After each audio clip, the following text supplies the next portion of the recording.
Pour être en mesure de connaître les règles applicables en droit international humanitaire, il est avant tout nécessaire de procéder à un mécanisme de qualification du conflit. Une fois le conflit qualifié, un régime juridique spécial pourra alors s'appliquer. Dans cette vidéo, nous allons voir les conflits armés internationaux. Les conflits armés internationaux sont définis dans l'article 2 commun aux Conventions de Genève de 1949. L'article 2 précise alors que la Convention s'appliquera en cas de guerre déclarée ou de tout autre conflit armé surgissant entre deux ou plusieurs États, même si l'état de guerre n'est pas reconnu par l'une ou l'autre des parties. L'emploi de terme ou tout autre conflit sous-entend qu'une déclaration de guerre n'est pas nécessaire pour la qualification d'un conflit en conflit armé international.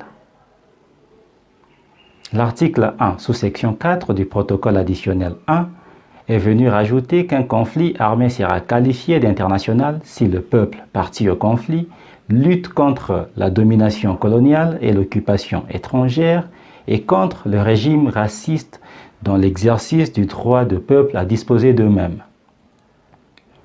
Les personnes participant alors à un conflit armé international pourront bénéficier du statut des combattants ou en cas d'arrestation, des statuts du prisonnier de guerre tels qu'ils sont définis par la 3e Convention de Genève et le protocole 1.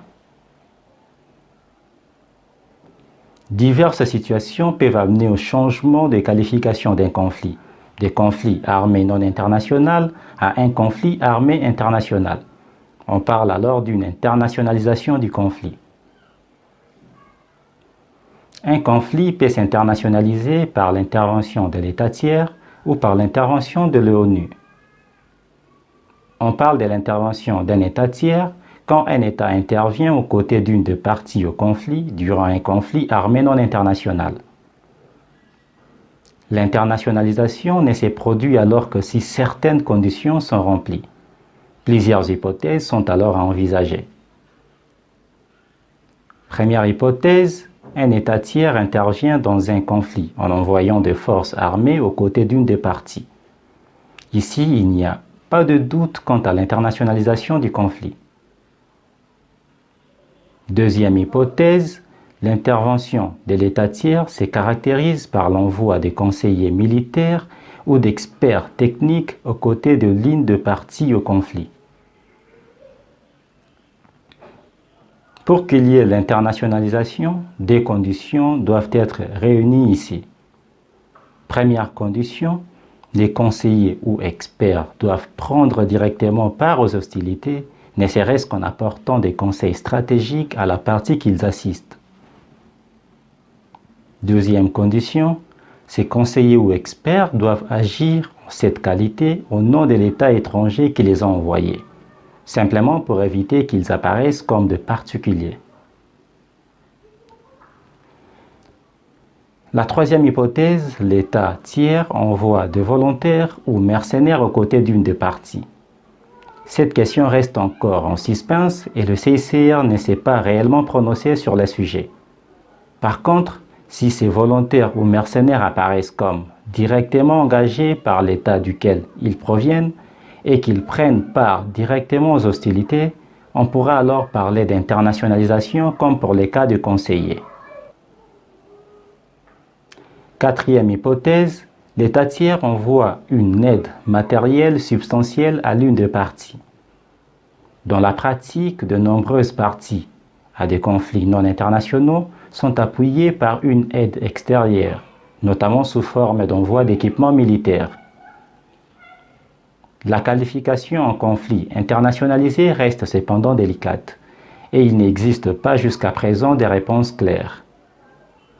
Cependant, il existe des éléments de réponse apportés par la Cour internationale de justice et le tribunal pénal international pour l'ex-Yougoslavie. En 1886, la Cour internationale de justice avait tenté d'apporter une solution lors de l'affaire opposant le Nicaragua aux États-Unis. Lors de ces procès, la Cour avait énoncé que la responsabilité des États-Unis ne pouvait être engagée que s'ils étaient établis qu'ils avaient le contrôle effectif des opérations militaires ou paramilitaires au cours desquelles les violations en question se seraient produites. Mais la Cour internationale de justice ne définissait pas clairement ce qu'elle attendait par le contrôle effectif. Et ces positionnements restent encore flous aujourd'hui. Dans l'affaire Tadic de 1999, la Chambre d'appel du tribunal pénal international pour l'ex-Yougoslavie avait opéré un assouplissement en remplaçant les termes de contrôle effectif par celui de contrôle global.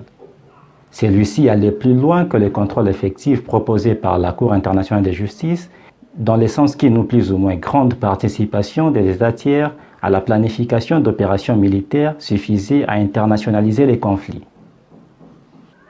Quant à la question de l'internationalisation par l'intervention des Nations Unies, il faut savoir que l'Organisation des Nations Unies peut intervenir dans un conflit en se fondant sur les articles 43 et suivants de la Charte des Nations Unies, disposant que les États membres de l'ONU peuvent mettre à disposition du Conseil de sécurité une force armée.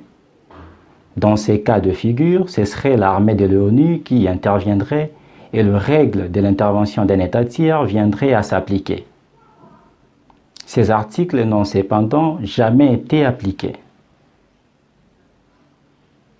L'Organisation des Nations Unies peut également intervenir dans un conflit en se fondant sur l'envoi d'une force de maintien de la paix dotée d'un mandat coercitif, comme la mission de l'ONU en 1962 au Congo ou celle de la FORPRONU durant la crise de Yougoslavie.